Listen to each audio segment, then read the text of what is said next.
ကျွေလွင်သွားမနေရလေတရားများနဲ့ဖြတ်ကျော်စေ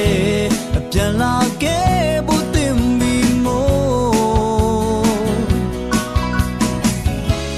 အေးရခုမခုနာခွေရငယ်ခြင်းလေ